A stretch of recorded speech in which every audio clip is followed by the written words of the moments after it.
On the last video, I mounted up the custom torsion tube and the 5x5s from Buggy Barn Fab. The camber is affected by the height of the inner pivots. Too high and the tires lean out, too low and they lean in. So I took the time to make sure things were as close as they could by getting a theoretical ride height from my buddies on Facebook and adjusting it till I got the camber as close to zero as possible.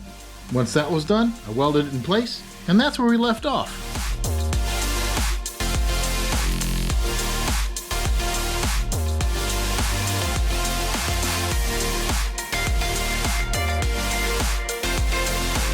Welcome back to the garage, guys. I'm Damien and this is the Binder Builder. Well, today we're finishing up the chassis completely, installing it under the bug, and then I'm going to give you a quick sneak peek of what's happening next. So while you hit that like button for me, I'm going to get this chassis finished and stick it under the bug.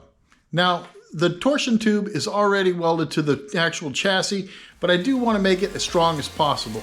So I'm going to be using a lot of plate and some box tube in order to sure it up against the chassis and give it that little extra oomph that it might need in case things get a little hairy.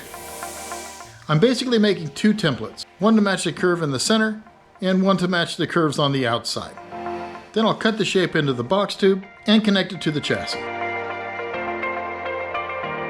After getting a measurement for the length of tube I need, I cut it out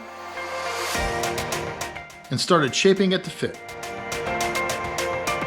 Then after ensuring it fit how I needed, I centered it up and welded it in. A little cleanup with the grinder and the flapper wheel, and it was looking good. Initially I thought about building some plates that will extend from the middle part all the way out to the frame horns, but decided against it. Then it was time to cut the plate for the ends.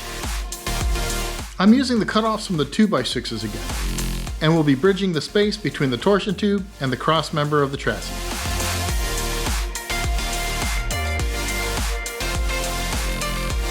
Once the piece fit, I welded it in place. The other side went together the same way. Again, some cleanup with the sanding disc. Oh, I did close the piece in with little triangles cut from some scrap. With that, the chassis was done, at least for now. But I do want to prep the surface for paint. So using a wire wheel and an orbital sander, I spent a ton of time roughing up the chassis surface. I'm basically going over everything. This actually forces me to notice every joint and surface and address where I have any problem, such as miswelds, remaining spatter, or anything else that I might want to address before calling it done. Got to do both sides, you know. I used various wire wheel attachments where the orbital wouldn't go. Well guys, that was a lot of welding. So what I've been doing is cleaning it up a little bit. Nothing too crazy. I just have my wire wheel out as well as a DA sander. This little cheap sucker, 80 and 60 grit sandpaper. But yeah, so I'm just kind of going over it. Just kind of feathering it out a little bit, kind of roughing up the edges. My goal is basically put some primer on this beast, and that way I want it to stick a little more. So I'm just kind of going over all of it, all the rough stuff. Besides, it's been a while since I started cutting this thing apart. I want to make sure that the paint is going to, or get all the rust off, the surface rust. If it's begun, I want to get that off, and then also rough up the surface for the paint to adhere.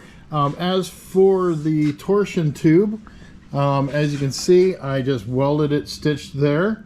I didn't go in here. I'll go in there with some sealer, some seam sealer, just to keep the water out of that joint, as well as seam seal, probably all of that too. I don't know. I'm not sure quite yet.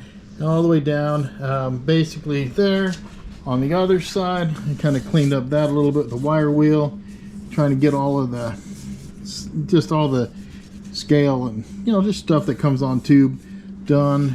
As far as the back side, I just basically continued the 2x4 onto the tube and just plated it all in. It actually, that's all 2x4. I just took a small length of this, cut it, trimmed it around this, and welded it in. So you can see the overlay plate behind it, and that goes all the way up there. Just basically wire wheeled all of that clean. Here's that overlay all the way around. I did actually weld that all the way around. Stitched it to there, went down along in here all the way around, all the way to the back, as well as kind of feel a little hole there. I'm just going to leave that weld there, but seam sealed that along there. Also in here on the top. Also, real quick, as you can see, used some more box tube, trimmed it out, put that there, so that's nice and supported at the point where the heim goes into the torsion, the pivot tube. So yeah, now I'm just DAing it and getting ready to paint it so I can put it up underneath the bug.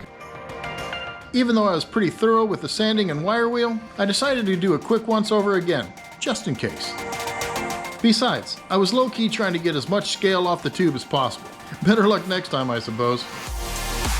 Once satisfied, I laid the chassis down on some jack stands to get ready for paint. Having learned my lessons from painting the interior, I only used acetone to prep the surface. And after going around the whole chassis, I broke out the Rust-Oleum self-etching primer and started spraying. Once that dried, I used some Rust-Oleum Performance black enamel in all areas that would be hard to reach once the chassis was mounted under the bug. Then, when that was dry, I flipped the chassis over and gave the top the same treatment. Self-etching primer first, followed by the black. Now this got 2 coats, since hopefully I'll never have the opportunity to paint this again. I will admit, I'm spraying these coats quite heavy. After letting it dry overnight, it was time to install the chassis under the bug. I placed it on my creeper to help maneuver it around easily. Then I started cleaning everything out under and around the bug body. I also lowered the bug body as well as moved the jack stands. This allowed me easy access to the chassis wherever I needed it. First the back, then the front. Then it was time to push the chassis under the bug. It did give me some problems, but through the magic of video editing, I won't bore you with all that. But after getting everything but the forward 2x4 in place, I was able to lift the body from the cage and sneak out the remaining 2x4. And after moving it around a little, I rolled up underneath it and started working on getting it bolted back up.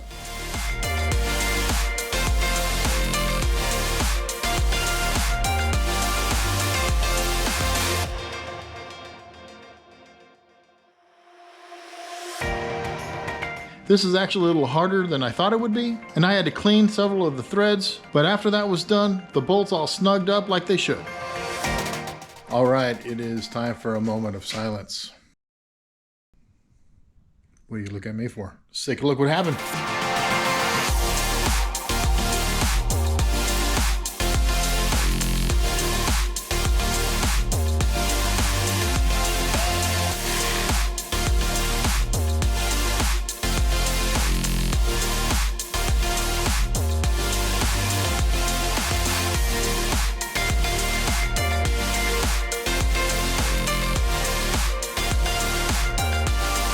I really need to get some way, like a gimbal or something, to be able to make these like nice panoramic shots, you know, or panning shots, you know, just kind of show you what I'm working on.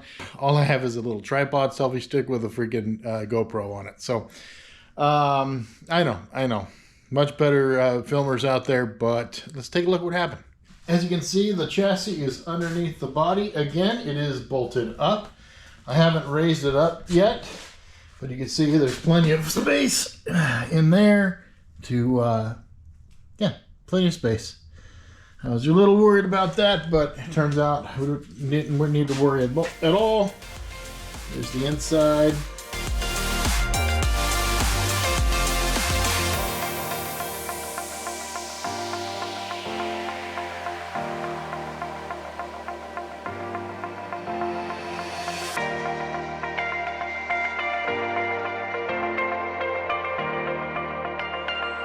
I will say bolting it on was a little more difficult than I thought. I had to move things around, being all by myself, putting it all together, putting the screwdriver up into the holes and kind of moving, jiggling the body around that little teeny bit. I know I killed a couple of those threads, so I did have to use the tap and re-tap the hole, just clean up the bolt threads a bit, and then the bolts went right in. Not everything went exactly. I had to move the thing around a little bit, but in the end, I was able to get everything done from underneath. So even with all of that welding and so forth, the heat warp was actually kind of low. Really happy about that. Oh, by the way, found my Baja Society t-shirt. Love this thing. Don't know where the heck it went. It kind of disappeared. I think my daughter probably had it. I don't know. Who knows? But either way, it is installed. So now what is next is I'm going to get rid of that, the old footwell. I know I took a lot of time to make it nice and pretty and sealed up completely. I mean, a whole lot of work was put into that, but it's got to go. And then I'm just going to cut along the stock arm or the stock line all the way around and back. So I'm going to retain my ashtray. I still want to keep that for some stupid reason. I also want to retain my glove box, so I keep that. And then basically I'm going to run some tube right off that cage tube and then into the ground. And then same thing on that side, make a big X structure and so forth. My goal is basically to keep all of this enclosed if I can. I don't know if I'm going to be able to do that or not, but if I could keep it enclosed, that way no dirt, sand, water, what have you, will get up into all of the electronics as well as the gauges. That would be no bueno.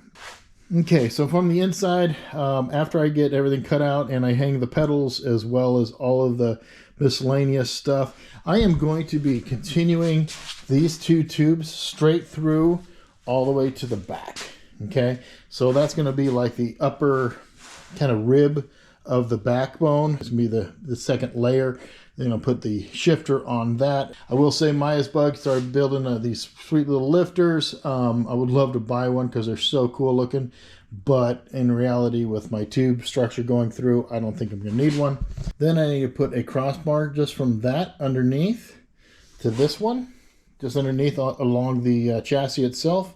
And then I'm going to make tubes that go up and connect. So what that'll basically look like is just an up and over. I'll probably plate it in and all that other fun stuff. We'll see. We'll see. Similarly, once I get all my pedals and stuff together and in, I can put in my seat bars. The seat bars are going to run across the top of the 2x4 and go from the chassis to this side of the chassis. Then I can mount my seats.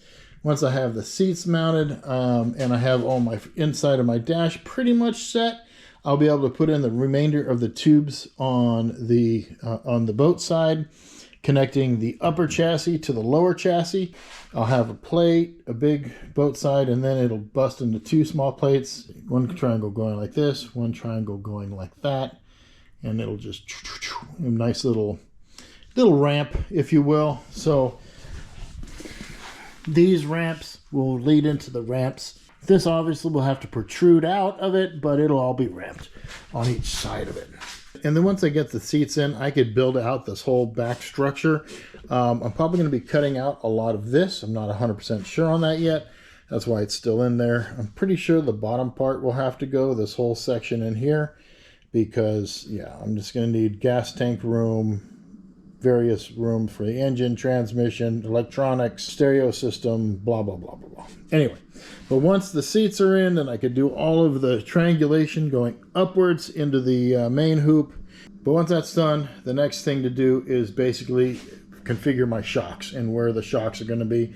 I don't want to put any tubes back here until I have my shocks placed and have basically something built. Then I'll zoom out and basically build the entire rear structure. But yeah, there's a lot of stuff to consider. Now that the chassis is in and bolted and stuff, it's time to start looking at what's next. And I think it's going to start getting exciting. But then again, there's also going to be a lot of the tedious stuff. I'll do my best for you guys. You'll see it all come together, particularly the electronics and, you know, the wiring. I'm not sure how detailed I'm going to be on that, but all the same, we're moving forward, you know, so. Well, guys, the chassis is done and it's installed underneath the Bug. I'm super happy. That took way longer than it should have. But I would like to thank you guys, all of those people who are on like Instagram as well as on the various Facebook forums. Without your guys' help giving me measurements and ideas, it would have gone a lot longer than it did already. So thank you so much for your time, your measurements, and your kudos. But for now, that's all I have for this video. Please leave a like, subscribe, consider a comment, and I'll see you guys on the next one. I'm Damien, and this is The Binder Builder.